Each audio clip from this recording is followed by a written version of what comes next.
kulan waxaan wanaagsan daawadayaal waa maalinimo talaadaha taariikhduna ay ku beegantahay 3 bishii 8 2021 wararkana maanta ee Boundless Media idinku haynana waxa kamid ah dawladda Kenya oo sheegtay in ardayda dhameysay dugsiyada hoose dhexe ay dhammaan u gudbayaan dugsiyada sare.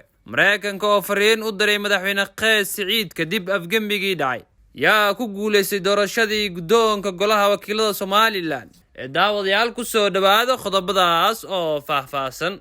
dawladda Kenya oo sheegtay in ardayda dhameysay dugsiyada hoose dhexe ay dhammaan u gudbayaan dugsiyada sare. wasaaradda waxbarashada ee dalka Kenya ayaa xaqiijisay in lagu guuleysanayo qorshaha in ardayda dhameysay dugsiyada hoose dhexe ee wadanka ay 100% u gudbayaan dugsiyada sare. shalay ayay ahayd markii dugsiyada sare ay ku biireen in ka badan 1 milyan oo arday ah. ardaydii sameysay imtixaanaadka fasalka 8aad ee KCPE-da. xogayaha maamulka sare ee wasaaradda tacliinta dalka sare Haruto ayaa laga soo xigtay in ay diyaarisay tilaabooyin lagu hubinayo in dhammaan ardaydani ay ugu gudbayaan heerka xiga ee waxbarashada. waxay sheegtay inay jiraan 20,000 oo arday ah oo aan weli dugsiyada ku biirin balse la caawin doono.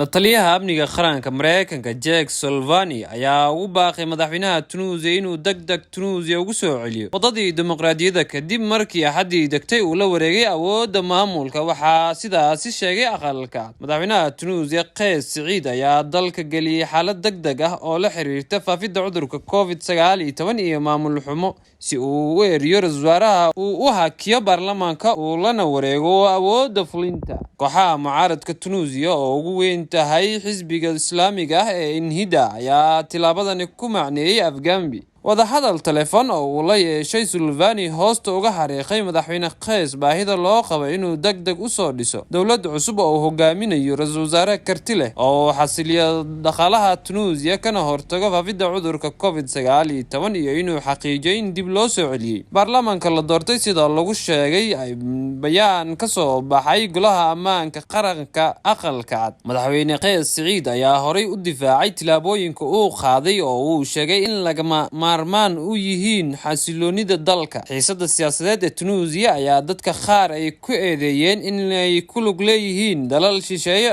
iyada oo si gaar ah farta loogu fiiqay Imaaraadka.